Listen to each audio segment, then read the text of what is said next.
Вести на Канал 8. Добар ден.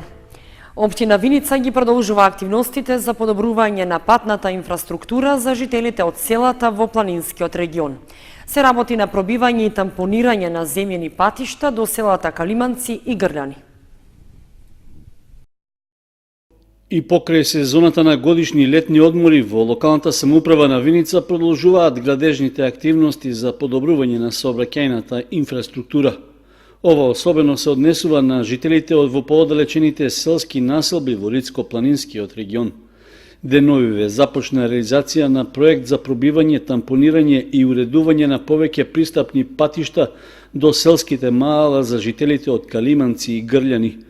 Ваквата активност е повеќе од неопходна за да им се обезбеди побрз и пофункционален пристап до нивните домови, но истовремено да им се овозможи и на земјоделците полесно да стигнат до своите обработливи површини.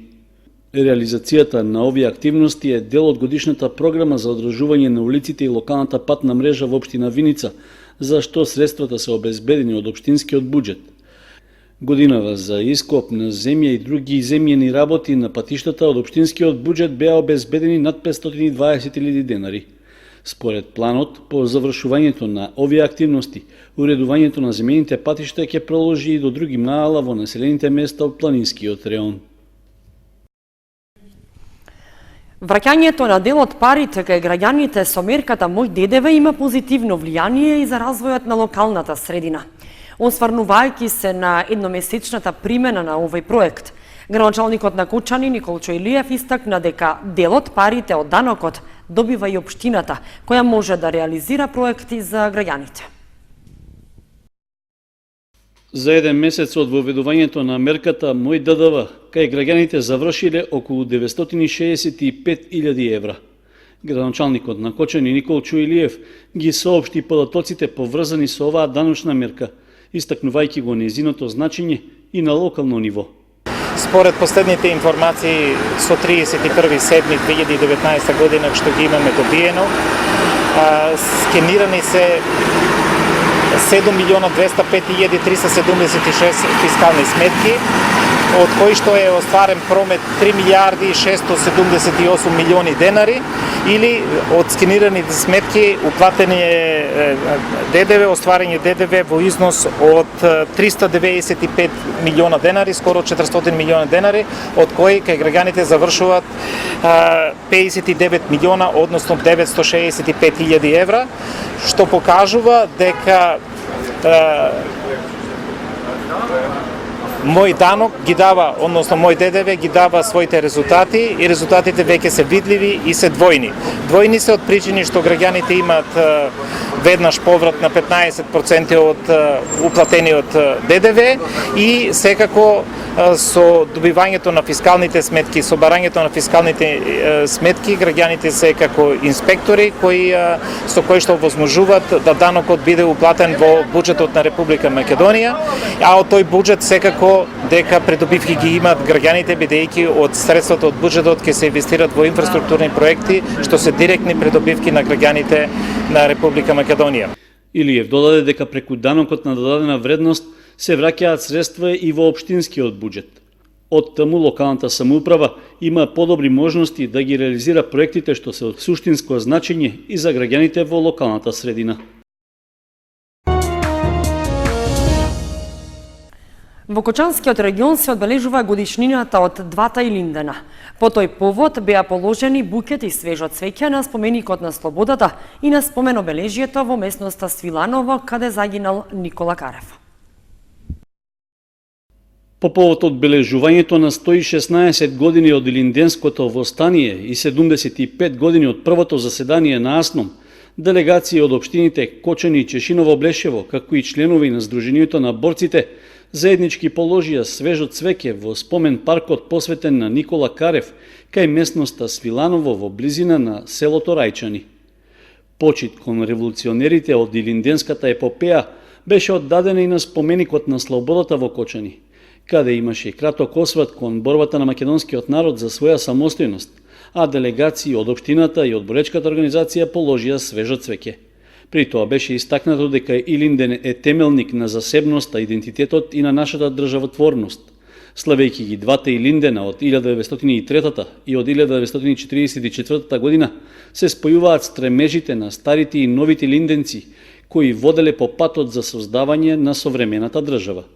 Илинден е мотив за постарата, но и за помладата генерација да продолжи да ја гради државата како заеднички дом на сите граѓани, без разлика на верската, националната и етничка припадност, беше речено непригодната свеченост на споменикот на слободата во Кочани. Во одбележувањето на годишнината од Илинденското востание и од Асном учествуваа и членови од општинските совети од двете општини, како и представници на политичките партии во регионот. Нема да се толерираат возачите кои управуваат со поголема брзина од дозволената, како и на оние кои возат под дејство на алкохол. Полициската станица со засилени контроли во сообраќајот. Секторот за внатрешни работи Штип во периодот од 26.7. до 28.7.2019 спроведе засилена акцијска контрола на возачи кои управуваат возила со брзина поголема од дозволената. Од извршената контрола констатирано е дека 55 возачи управувале со брзина поголема од дозволената во населено место, додека 56 надвор од населено место. Преземени се вкупно 111 мерки, санкционирани се и 29 останати прекршоци. На 28 јули пак СВР Штип спроведе засилена акцијска контрола на возачи кои управуваат возила под дејство на алкохол. Од извршената контрола кај 15 возачи било утврдено присуство на алкохол. Сите биле исклучени од сообраќај, одземени им се возачките дозволи и издадени им се мандатни платни налози. Санкционирани се и 10 останати прекршоци. Од секторот велат дека ќе има нула толеранција за прекршителите на сообраќајните правила и прописи и на оние кои возат под дејство на алкохол. Затоа и во текот на месец август започнатите засилени контроли ќе бидат спроведени на подрачјето на цела територија која го покрива СВР Штип, под која припаѓа и Кочани.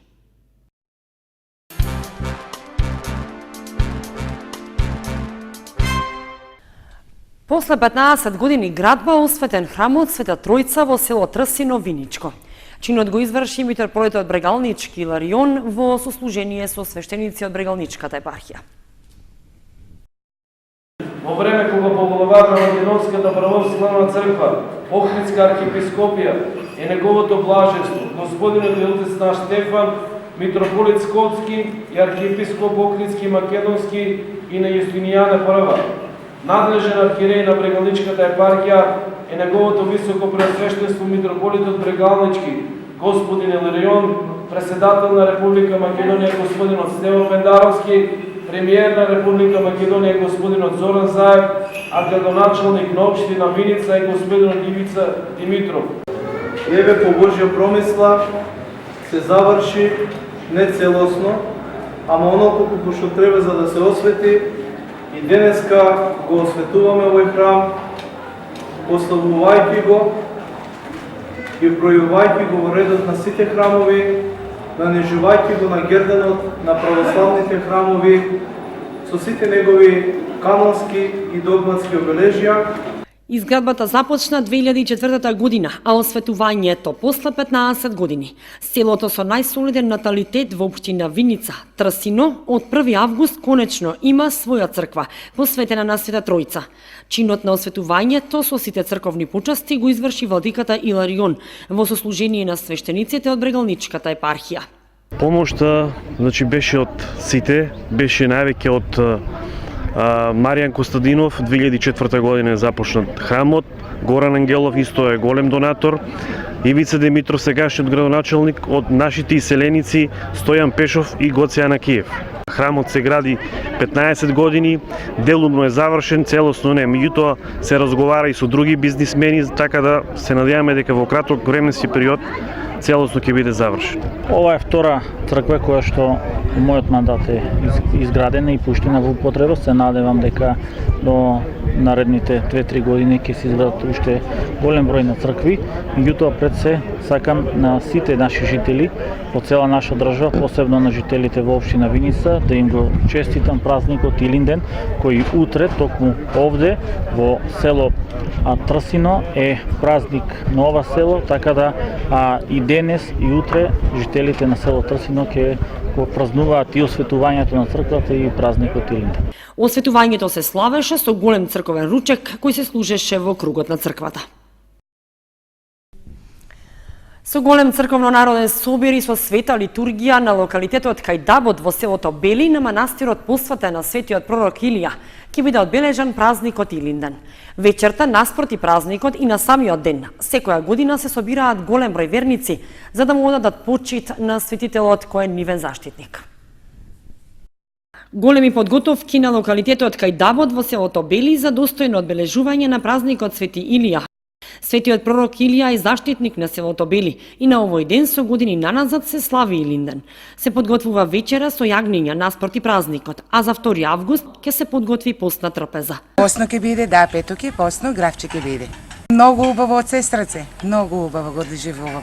Хора, песни, музика, тезги, народ, многу преубав амбиент, немам зборови да кажам. Домакинот на црквата вели дека ова место не е посветено само на празникот Илинден, туку постојано има верници и народ од сите краеви на земјата. Само додава дека потребно да се изгради конак за преспивање, како и конечно да се заштити 7-вековниот даб по кој и локалитетот го носи името. Треба да направиме како една саличка, како конак. Разбираш, и тоа е манастир без конак не бива. Доаѓаат луѓето, а вечерно време нема дека, например, не само за светилија, но на како си дојдат, нема дека да прилежат. Инаку местото е уредено и околу дабот се засадени нови дрвца. Има фонтана, клупи и маси, летниковци и кујна.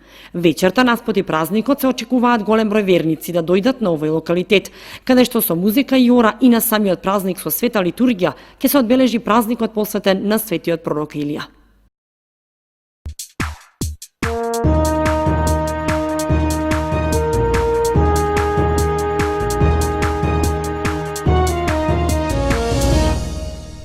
Следува информацијата од спортот. Во Зрновци заврши традиционалниот турнир во мал фудбал по повод празникот Илинден. Победник е екипата на Велјан од Кочани, која во финалето го совлада тимот на Веди Метал од Зрновци, а награди им беа доделени и на најдобрите поединци на турнирот. Во Зрновци завршија надпреварите од традиционалниот илинденски турнир во мал фудбал, што годинава се одржа по 6-ти пат. Во финалната средба се сретнаа тимовите на Велјан од Кочани и Веди Метал од Зрновци, а подобри беа фудбалерите од Кочани кои ги совладаа своите противници и на крајот го освоија првото место. Второто место пак заслужено му припадна на Веди Метал, додека трето пласирана на турнирот е екипата на Фабијан од Зрновци.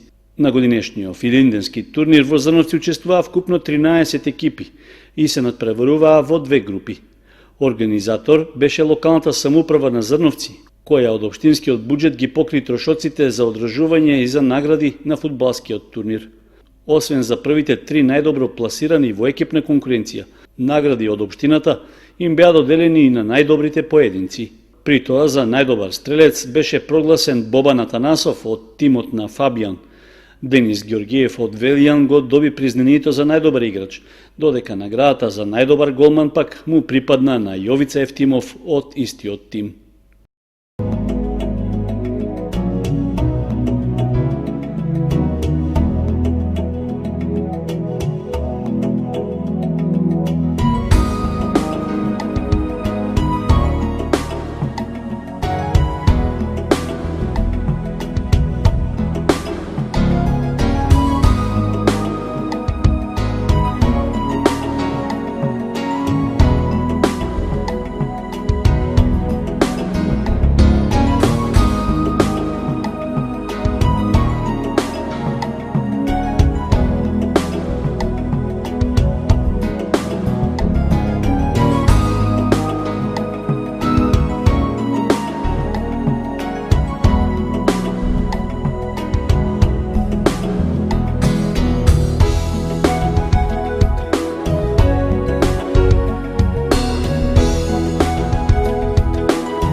Почитувани, временската прогноза беше последната информација во ова издание на вестите на Канал 8. Ви посакуваме пријатен празничен викенд. Довидување.